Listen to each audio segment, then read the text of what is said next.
Hello and good morning, dear students. Welcome to all of you for this online lecture session.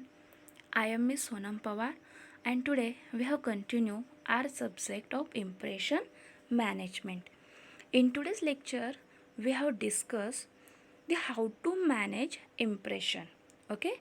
In today's lecture, we have discussed how to manage impression. आज आपण या लेक्चरमध्ये impression management या सब्जेक्टचा study करीत आहोत. त्याचबरोबर आजच्या लेक्चर्समध्ये हे जे काही इम्प्रेशन आहे ते इम्प्रेशन कसे मॅनेज केले पाहिजे, त्यांचे व्यवस्थापन कसे केले पाहिजे त्याचे डिस्कशन करणार आहोत. तर हे इम्प्रेशन मॅनेज करण्यासाठी यामध्ये काही तुम्हाला पॉईंट्स दिले आहेत, काही एलिमेंट्स दिले आहेत, त्याच्या आधारे तुम्ही योग्य त्या प्रकारे इम्प्रेशन मॅनेज करू शकता. नाव let's C. First, key points of managing the impression. It is know yourself. Second is be mindful. Third is manage emotions. Then remember etiquette rules. Next is be self-confident. And last is be positive. तर या 6 की पॉईंट्सच्या आधारे तुम्ही तुमचं जे काही impression आहे ते योग्य त्या प्रकारे मॅनेज करू शकता. तर प्रिव्हियस लेक्चर्समध्ये आपण हे इम्प्रेशन म्हणजे काय ते ऑलरेडी डिस्कस केले आहे. तर एखादी गोष्ट असो, एखादी वस्तू असो, एखादी इव्हेंट असो, ओके, किंवा एखाद्या व्यक्तीबद्दल जो काही समोरील व्यक्ती आहे तो कशा प्रकारे विचार करतो, त्याचे परसेप्शन त्या व्यक्तीच्याबद्दल, त्या इव्हेंटबद्दल, एखाद्या गोष्टीबद्दल कशा प्रकारे आहे, ओके, ते जाणून घेणे आणि त्याची योग्य त्या प्रकारे मॅनेजमेंट करणे हे या इम्प्रेशन मॅनेजमेंटमध्ये फर्स्टली केले जाते. आणि हा इम्प्रेशन योग्य त्या प्रकारे क्रिएट करण्यासाठी आणि ते मॅनेज करण्यासाठी हे इम्प्रेशन मॅनेजमेंट अत्यंत इम्पॉर्टंट आहे. आणि त्यासाठी हे इम्प्रेशन मॅनेज कसे करावे, तर इम्प्रेशन मॅनेज करण्यासाठी या 6 की पॉईंट्सचा आधार घेतला जातो. त्याच्या हेल्पने असे इम्प्रेशन, गुड इम्प्रेशन क्रिएट करता येते आणि ते योग्य त्या प्रकारे मॅनेज करण्यास मदत होते. तर त्याचबरोबर आपण प्रिव्हियस लेक्चर्सला इम्प्रेशन, ओके, जे काही गुड इम्प्रेशन आहे ते क्रिएट करण्यासाठी कोणकोणते टेक्निक्स आहेत, स्ट्रॅटर्जीज आहेत, या देखील आपण ऑलरेडी डिस्कस केले आहे. Now let's see how to manage other impression. The first key points, know yourself. Okay, know yourself हा फर्स्ट पॉईंट आहे, हा फर्स्ट की पॉईंट्स आहे की ज्याच्या आधारे इम्प्रेशन हे योग्य त्या प्रकारे मॅनेज करता येऊ शकते. Self awareness is one of the most important things in successful impression management and authenticity. Okay, self awareness is one of the most important things in successful impression management and authenticity. Sociologist Goffman proposed a dramaturgical theory in which he posited that human beings are merely a combination of various roles we adopt. However, it's important to have a sense of self-worth. Who am I? What do I value? What do I stand for? It's important to have a sense of self-worth to prevent that we turn into a chameleon who adapts to everything and everyone around them. It's not necessary to always go along with the masses. The first की point कोणता आहे impression manage करण्यासाठी, तो म्हणजे know your self, स्वतःला जाणून घेणे. Impression management means what? Impression management is a conscious or subconscious process in which people attempt to influence the perception of other people about a person, object or event by regulating and controlling information in social interaction. It was first conceptualized by Erving Goffman in 1959 and in the presentation of self in everyday life, and then was expanded upon in 1967. Impression management is usually used synonymously with self presentation, in which person tries to influence the perception of their image so how to manage impression, the first key points it is a know yourself. तर impression manage करण्यासाठी first key points कोणता आहे तो म्हणजे know your self, स्वतःला जाणून घेणे. Self awareness, okay, self awareness ही एक अत्यंत महत्त्वाची गोष्ट आहे सक्सेसफुल इम्प्रेशन मॅनेजमेंटमधील. इम्प्रेशन मॅनेज करण्यासाठी सोशिओलॉजिस्ट गॉफमॉन यांनी त्यांच्या ड्रॅमॅटॉलॉजिकल थेअरीमधून असे जे काही इम्प्रेशन आहे ते इम्प्रेशन कसे मॅनेज करता येईल, ते कसे कंट्रोल करता येईल हे त्यांनी त्यांच्या या थेअरीमधून सांगितलं आहे. तर हे जे काही अर्विन गॉफमन आहे ते एक फेमस सोशिओलॉजिस्ट आहे आणि त्यांचे जे काही the presentation of self in everyday life यामध्ये त्यांनी ही या इम्प्रेशन मॅनेजमेंटची काय केली आहे कन्सेप्ट डिस्क्राईब केली आहे. त्यांच्या मते ओके हे जे काही इम्प्रेशन आहे ते कशी मॅनेज करता येईल, ते कसे कंट्रोल आहे, त्यांनी त्यांच्या ड्रॅमॅटॉलॉजिकल थेअरीमध्ये एक्सप्लेन केलं आहे. त्याचबरोबर त्यांनी त्यांच्या या थेअरीमध्ये असे मत मांडले आहे की जे काही ह्युमन बिईंग्ज आहे, जो काही मानव प्राणी आहे तो असा एकमेव फॅक्टर आहे की तो त्यांनी जे काही व्हेरियस रोल्स आहेत ते जे त्यांनी अडॉप्ट केलेले आहेत, त्याच्या जे काही भूमिका आहेत त्याने जे स्वीकारलेले आहे तो स्वतःच त्याचे काय करतो संयोजन त्या ठिकाणी करीत असतो.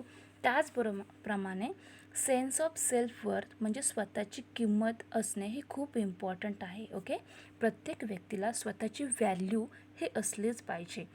कारण who am I, who do you I value, what do I stand for, मी कोण आहे, मला काय महत्त्व आहे, माझी व्हॅल्यू या सोसायटीमध्ये आहे की नाही, ओके, मी कशासाठी या ठिकाणी उभा आहे, माझे अस्तित्व काय, हे नेहमी त्या समाजाबरोबर राहिले की समजत असते आणि नेहमी या समाजाबरोबर राहिले पाहिजे, ते सांगतील तसेच त्याप्रमाणे वागले पाहिजे असे नसते. तर त्या ठिकाणी स्वतःची काहीतरी व्हॅल्यू, स्वतःची गुड इमेज क्रिएट करणे हे इम्पॉर्टंट असते. प्रत्येक व्यक्ती बरोबर स्वतःच का जुळवून घ्यावे, त्यांनी पण आपल्या विचारांचा काहीतरी विचार केला पाहिजे, ते गरजेचे असते. म्हणून या व अशा अनेक गोष्टी टाळण्यासाठी स्वतःची किंमत असणे इम्पॉर्टंट आहे आणि सेल्फ वर्थ, ओके, म्हणून सेल्फ वर्थ हे या ठिकाणी इम्पॉर्टंट फॅक्टर हा एर्विन गॉफमन यांनी सांगितलेला आहे. आणि या सेल्फ वर्थमधून काय करता येते, हे जे काय इम्प्रेशन आहे ते योग्य त्या प्रकारे मॅनेज करण्यास मदत होते. म्हणून फर्स्टली इम्प्रेशन मॅनेज करायचे असेल, ते योग्य त्या प्रकारे त्याचे व्यवस्थापन करायचे असेल तर फर्स्टली तुम्ही कोण आहात, तुम्ही या समाजामध्ये तुमची जी काय इमेज आहे ती कशा प्रकारची आहे, तुम्ही या ठिकाणी कशासाठी उभे आहात, तुमची व्हॅल्यू काय आहे, हे सर्व जाणून घेणे इम्पॉर्टंट आहे. कारण की तुमचे जे काही विचार आहेत, तुमचे जे काही थॉट्स आहे ते समाजामध्ये तुम्हाला मांडता आले पाहिजे. आणि ते तुम्हाला कधी मांडता येणार आहे, तर तुमची त्या समाजामध्ये काहीतरी व्हॅल्यू असेल, तुमची किंमत असेल, तरच ते तुम्ही योग्य त्या प्रकारे त्या ठिकाणी एक्सप्लेन करू शकता. तुम्हाला समाजामधील जे काही लोक आहेत ते व्हॅल्यू देतील.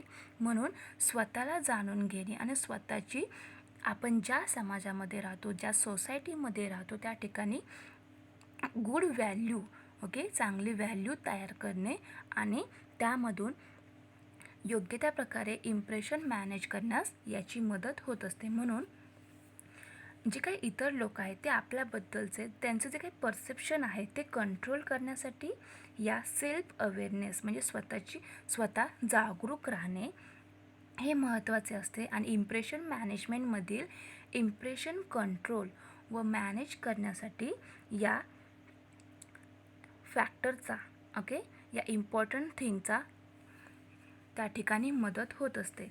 म्हणून स्वतःला जाणून घेणे, मी स्वतः कोण आहे हे ओळखणे, स्वतःचे जे काही गुण असतील, जे काही दोष असतील ते जाणून घेणे व त्यामध्ये सातत्याने योग्य त्यावेळी चेंजेस करीत राहणे, स्वतःचे अस्तित्व निर्माण करणे, समाजामध्ये जी काही सोसायटी आहे, जो काही समाज आहे तो तुम्हाला ओळखू शकेल, ओके, यासाठी काहीतरी चांगले करणे, ओके, कोणत्याही प्रकारचे वाईट कृत्य करू नये, तर स्वतःला प्राऊड फील होईल असेच वागणे, तशा प्रकारचे काम करणे हे इम्पॉर्टंट आहे. तरच तुमची समाजामध्ये चांगल्या प्रकारची व्हॅल्यू हे क्रिएट होऊ शकते.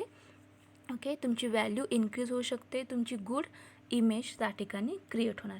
फॉर एक्झाम्पल, तुम्ही स्टुडंट आहात, तर स्टुडंटने काय केले पाहिजे, स्वतःला फर्स्टली जाणून घेतले पाहिजे. मी कोण आहे, मी काय करू शकतो. मग या ठिकाणी तुम्ही स्वतःचं स्वॉट ॲनालिसिस केले पाहिजे. तर स्वॉट ॲनालिसिस म्हणजे काय, तर तुमची जी काही स्ट्रेंथ आहे, ओके, तुमची जी काही ताकद आहे ते तुम्ही ओळखली पाहिजे की मी कोणकोणत्या गोष्टी करू शकतो. त्यानंतर तुमचे वीक पॉईंट कोणते आहेत, ओके, तुमचे विकनेसेस ओळखले पाहिजे. तुम्हाला इन फ्युचरमध्ये कोणत्या ऑपॉर्च्युनिटीज प्राप्त होऊ शकतात, ओके, ते ऑपॉर्च्युनिटी तुम्ही फाइंड आउट केल्या पाहिजे. आणि तुम्हाला इन फ्युचरमध्ये कोणते धोके आहेत, ओके, ते थ्रेट्स त्या ठिकाणी तुम्ही फाइंड आउट केले पाहिजे. या स्वॉट ॲनालिसिसच्या माध्यमातून तुम्ही स्वतःला योग्य त्या प्रकारे जाणून घेऊ शकता आणि त्याच्या माध्यमातून तुम्ही तुमचं जे काही इम्प्रेशन आहे ते मॅनेज करू शकता. त्यानंतर इम्प्रेशन मॅनेज करण्यासाठी जो सेकंड की पॉईंट्स आहे तो म्हणजे be mindful. Okay, be mindful हा सेकंड मोस्ट इम्पॉर्टंट की पॉईंट आहे इम्प्रेशन मॅनेज करण्यासाठी. When interacting with others, our brain works at full speed. In social situations, it's important to be effective listeners, and the points of view of others must be understood. For this purpose, lots of connections are made between different brain areas. This often happens subconsciously. People should think about the consequences of statements and actions. Self-disclosure is an important part of forming relationship with others. Yet we should be careful not to reveal too much information too quickly and always think about how someone else would respond to this information. Be mindful म्हणजे सावध राहणे. इतर लोकांशी आपण जेव्हा communication करीत असतो, okay, तुम्ही जेव्हा इतर लोकांबरोबर कम्युनिकेशन करता, संवाद साधता, मग असा संवाद साधताना, असे कम्युनिकेशन करताना तुमचा जो काही ब्रेन आहे तो अत्यंत फुल स्पीडमध्ये काम करीत असतो. मग त्यावेळेस समोरील व्यक्ती काय बोलत आहे, काय सांगत आहे याकडे पूर्णपणे, ओके, फुल कॉन्सन्ट्रेटने लक्ष देणे, त्याचं जे काही बोलणे आहे ते ऐकणे गरजेचे असते. कारण की त्या ठिकाणी तुम्ही इफेक्टिव्ह लिसनर्स बनले पाहिजे. कारण की तो व्यक्ती काय बोलत आहे ते जर तुम्हाला समजले तरच तुम्ही त्याला योग्य त्या प्रकारे रिस्पॉन्स देऊ शकता. म्हणून इम्प्रेशन मॅनेज करायचे असेल तर त्यामधील इम्प्रेशन मॅनेज करण्यासाठी सेकंड की फॅक्टर कोणता आहे तो म्हणजे बी माइंडफुल. प्रत्येक वेळेस तुम्ही सावध राहणे आवश्यक आहे. यामधील इम्पॉर्टंट पॉईंट म्हणजे इफेक्टिव्ह लिसनर. जेव्हा तुम्ही गुड लिसनर असाल तरच समोरील व्यक्तीने तुम्हाला काय सांगितले आहे ते योग्य पद्धतीने तुम्हाला अंडरस्टँड होईल. तेव्हा त्यावेळेस त्या व्यक्तीला तुम्ही गुड रिस्पॉन्स देऊ शकता. Impression management is a conscious and subconscious process. Okay, म्हणून इम्प्रेशन मॅनेजमेंट एक कॉन्शियस अँड सबकॉन्शियस प्रोसेस आहे. यामध्ये तुम्ही प्रत्येक वेळेस तुमचे चांगले इम्प्रेशन क्रिएट करण्यासाठी, ते मॅनेज करण्यासाठी कॉन्शियस राहणे आवश्यक आहे.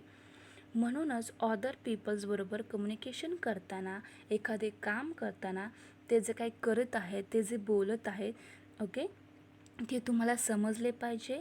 आणि आपण जे बोलणार आहे, जी कृती करणार आहोत त्याचे ऑल अँगलने तुम्ही विचार करूनच ती कृती, ती ॲक्शन केली पाहिजे. त्याचा इफेक्ट, ओके, जर आपण जे काही बोलणार आहोत त्याचा इफेक्ट काय होईल, त्याचा परिणाम काय होईल याचा विचार देखील तुम्ही त्याच वेळी केला पाहिजे. अशा वेळी त्वरित, ओके, क्विकली कोणते इन्फॉर्मेशन त्या ठिकाणी सांगू नये. कारण जी काही तुम्ही इन्फॉर्मेशन सांगणार आहात, जे बोलणार आहात, त्याला इतर लोक कसा रिस्पॉन्स देतील याचा देखील विचार तुम्ही केला पाहिजे. म्हणजे इन ब्रीफली या फॅक्टरमध्ये तुम्हाला काय सांगितलं आहे, तर तुम्ही जे काम करता, जे बोलता, जी इन्फॉर्मेशन तुम्ही देत असता, या सर्व गोष्टी करीत असताना तुम्ही फर्स्टली त्याचा काय केलं पाहिजे, ऑल अँगल्सने विचार करून त्या कृती केल्या पाहिजे. कारण की तुम्ही ज्या सोसायटीमध्ये राहता त्या सोसायटीमधील जे लोक आहेत त्या गोष्टीला कशा प्रकारे रिस्पॉन्स देतील याचा पूर्णपणे तुम्ही विचार करावा. म्हणजे तुम्हाला तुमचे गुड इम्प्रेशन क्रिएट करून ते योग्य त्या प्रकारे मॅनेज करता येईल.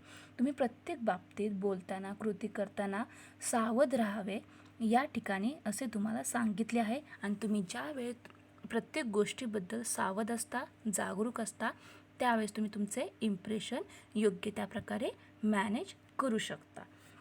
त्यानंतर इम्प्रेशन मॅनेज करण्यामधील थर्ड की फॅक्टर आहे तो म्हणजे मॅनेज इमोशन्स. ओके, इमोशन्स हा अत्यंत इम्पॉर्टंट फॅक्टर आहे प्रत्येक ह्युमन बीइंगच्या लाईफमधील. तर इमोशन्स मॅनेज करणे हे देखील इम्पॉर्टंट आहे. Nothing creates a negative impression faster than an inappropriate and explosive emotional outbursts. Emotions are an important tool for connecting with others, and expressing emotions brings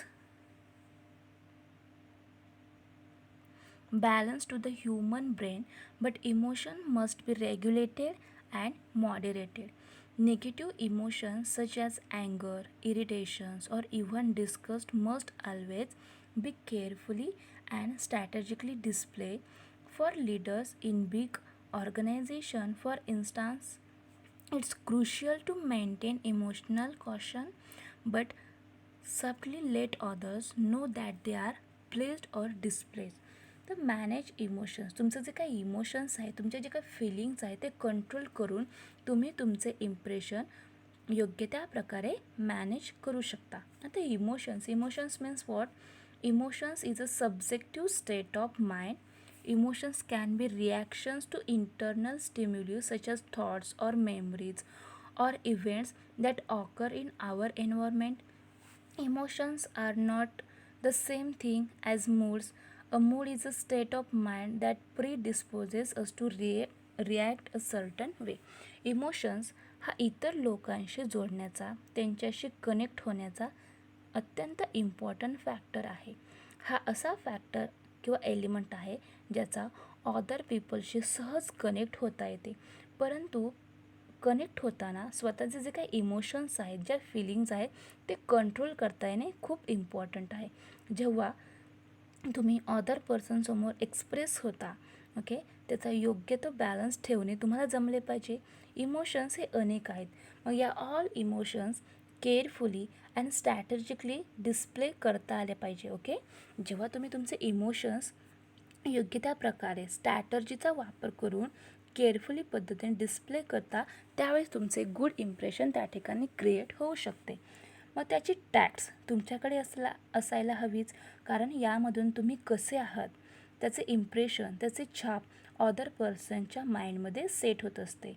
मग मोठमोठ्या business ऑर्गनायझेशनमध्ये जे leaders असतात, जे सिनियर ऑथॉरिटी असते, okay, त्यांनी त्यांचे emotional काळजीपूर्वक मेंटेन केले पाहिजे. कारण की त्या ऑर्गनायझेशनमध्ये अनेक एम्प्लॉईज काम करीत असतात. मग त्या एम्प्लॉईजबरोबर तुम्ही योग्य त्या प्रकारे ट्रीट केली पाहिजे, योग्य त्या प्रकारे बिहेव केली पाहिजे. तुमचे जे काही इमोशन्स आहेत, तुमचे जे फिलिंग्स आहेत ते तुम्ही स्ट्रॅटर्जिक पद्धतीने त्या ठिकाणी डिस्प्ले केले पाहिजे. कारण की त्याचा इफेक्ट पॉझिटिव्ह किंवा निगेटिव्ह असे दोन्ही इफेक्ट त्या ठिकाणी दिसून येतात. आणि जर पॉझिटिव्ह इफेक्ट असेल तर त्याचे इम्प्रेशन देखील पॉझिटिव्ह क्रिएट होणार आहे, आणि निगेटिव्ह जर असेल तर त्याचा इफेक्ट, त्याचा वाईट इफेक्ट त्या ठिकाणी दिसून येऊ शकतो. म्हणून इम्प्रेशन मॅनेज करायचं असेल तर त्यामध्ये थर्ड की फॅक्टर कोणता आहे तर मॅनेज इमोशन्स. प्रत्येक व्यक्तीने स्वतःचे जे काही इमोशन्स आहेत ते इमोशन्स मॅनेज करणे आवश्यक आहे. मग emotions depends upon many things. मग हे जे काही इमोशन्स आहेत ते अनेक गोष्टींवरती अवलंबून असते. मग तुमचे जो काही बिहेवियर आहे, तुमचा जो काही स्वभाव आहे, तुमचा मूड, तुमची पर्सनॅलिटी, तुमच्याकडे असणारे पॉवर, ओके, त्यानंतर सिच्युएशन, सोशल कन्व्हेन्शन्स, अशा वेगवेगळ्या गोष्टीवरती हे इमोशन्स अवलंबून असते. तर अशा प्रकारे इम्प्रेशन कशा प्रकारे मॅनेज करता येऊ शकते त्यासाठी इम्पॉर्टंट असणारे 6 की पॉईंट्स, की फॅक्टर्स तुम्हाला तुमच्या सिलॅबसमध्ये स्टडी करण्यासाठी दिले आहेत. मग इम्प्रेशन मॅनेज करण्यासाठी की फॅक्टर्स कोणते आहेत? तर फर्स्ट आहे नो युअर सेल्फ, सेकंड आहे बी माइंडफुल, थर्ड आहे मॅनेज इमोशन्स, देन आहे remember etiquette rules, next is be self confident and last is be positive. तर त्यामधील आज आपण या ठिकाणी 3 की फॅक्टर्स डिस्कस केले आहे की ते जे काय इम्प्रेशन आहे ते इम्प्रेशन मॅनेज करण्यासाठी कोणते की फॅक्टर्स इम्पॉर्टंट आहेत आणि त्याच्या आधारे तुम्ही तुमचं इम्प्रेशन कशाप्रकारे मॅनेज करू शकता. तर फर्स्ट फॅक्टर होता तो म्हणजे नो युअर सेल्फ. जर तुम्हाला तुमचं इम्प्रेशन योग्य त्या प्रकारे मॅनेज करायचे असेल तर तुम्ही स्वतःला जाणून घेणे आवश्यक आहे. तुम्ही कोण आहात, तुम्ही काय करू शकता, तुम्हाला इन फ्युचरमध्ये काय करायचं आहे, तुम्ही ज्या समाजामध्ये राहत आहात त्या ठिकाणी तुमची व्हॅल्यू किती आहे, या सर्वांबद्दलचे नॉलेज तुम्हाला असले पाहिजे. त्याचबरोबर तुमच्याकडे जे नॉलेज नाही आहे, ज्या गोष्टी तुम्हाला माहिती नाही त्याचे नॉलेज तुम्ही ॲक्वायर केले पाहिजे. तुम्ही अनेक गोष्टी, तुम्हाला ज्या गोष्टी करता येत नसेल त्या तुम्ही शिकून घेतल्या पाहिजे आणि त्या पद्धतीने तुम्हाला स्वतःला ओळखले पाहिजे, स्वतःला जाणून घेतले पाहिजे. त्यानंतर इम्प्रेशन मॅनेज करण्यासाठीचा जो सेकंड मेन फॅक्टर आहे तो म्हणजे बी माइंडफुल. तुम्ही एखादी गोष्ट करता, बोलता किंवा तुम्ही जे काही करणार असाल त्याबद्दल ती गोष्ट करण्यापूर्वी, ती बोलण्यापूर्वी तुम्ही त्याचा ऑल अँगलने विचार केला पाहिजे. कारण की तुम्ही ज्या सोसायटीमध्ये राहता त्या सोसायटीमधील जे लोक आहेत ते लोक त्या गोष्टीला कशाप्रकारे रिस्पॉन्स देतील याचा विचार तुम्ही केला पाहिजे. प्रत्येक गोष्टी करत असताना तुम्ही सावध राहिले पाहिजे आणि यामधून तुम्ही तुमचे योग्य त्या प्रकारे इम्प्रेशन मॅनेज करू शकता. यासाठी तुम्ही फर्स्टली तर गुड लिस्नर असले पाहिजे. कारण की समोरील व्यक्ती जो काही बोलत आहे जो काय तुम्हाला सांगत आहे ते तुम्हाला समजणे आवश्यक आहे. त्यानंतरच तुम्ही जेव्हा स्वतः योग्य त्या प्रकारे ऐकून घेऊ शकता आणि ऐकून घेतल्यानंतर तुम्ही त्याला योग्य त्या प्रकारे रिस्पॉन्स देऊ शकता. म्हणून फर्स्टली तुम्ही गुड लिस्नर असणे आवश्यक आहे. तुम्हाला अनेक गोष्टींचा विचार करता आला पाहिजे. कारण की तुम्ही ज्या ठिकाणी राहता, ज्या समाजामध्ये राहता त्या ठिकाणी जे काही पीपल्स आहेत ते त्या गोष्टीला कशा प्रकारे रिस्पॉन्स देतील. कारण की प्रत्येक गोष्टीमध्ये सावध राहिले तरच तुम्ही तुमच्या इम्प्रेशन मॅनेज करू शकता. त्यानंतर थर्ड फॅक्टर आहे तो म्हणजे मॅनेज इमोशन्स. तुमचे जे काही इमोशन्स आहेत, तुमचे जे काही फिलिंग्स आहेत ते तुम्हाला योग्य त्या प्रकारे कंट्रोल करता आल्या पाहिजे. त्यांचे योग्य त्या प्रकारे मॅनेजमेंट करता आले पाहिजे. तुम्ही ज्या सिच्युएशनमध्ये काम करत आहात, तुम्ही ज्या ठिकाणी असता, मग त्या ठिकाणी तुम्ही तुमचे इमोशन्स योग्य त्या प्रकारे मेंटेन केले पाहिजे. कारण की इमोशन्स हा जो काही असा फॅक्टर आहे की त्याच्या माध्यमातून तुम्ही जे काही अदर पीपल्स आहेत त्याच्याबरोबर सहज कनेक्ट होऊ शकता. म्हणून असे इमोशन्स मॅनेज करणे अत्यंत इम्पॉर्टंट आहे. कारण की त्याच्या माध्यमातून तुम्ही तुमचे इम्प्रेशन योग्य त्या प्रकारे मॅनेज करू शकता. असं जे इम्प्रेशन आहे ते अनेक गोष्टींवरती अवलंबून असते. मग त्यामध्ये तुमचे जे काही बिहेवियर असेल म्हणजे तुमचा स्वभाव, तुमची पर्सनॅलिटी, त्याचबरोबर तुमचं जे काही तुम्ही ज्या कल्चरमध्ये तुमची जी काही कल्चर आहे ते कल्चर, त्यानंतर सिच्युएशन, तुमचा मूड्स तुमच्याकडे असणारे पॉवर, यावरती असे इमोशन्स हे अवलंबून असतात. तर अशा प्रकारे हे 3 की फॅक्टर्स आज आपण या लेक्चर्समध्ये डिस्कस केले आहेत. ते म्हणजे know yourself, be mindful and manage emotions. Next लेक्चरला आपण रिमेनिंग 3 फॅक्टर्स म्हणजे remember etiquette rules, be self confident and be positive असे 3 की फॅक्टर्स नेक्स्ट लेक्चरला डिस्कस करणार आहोत. Okay, thank you.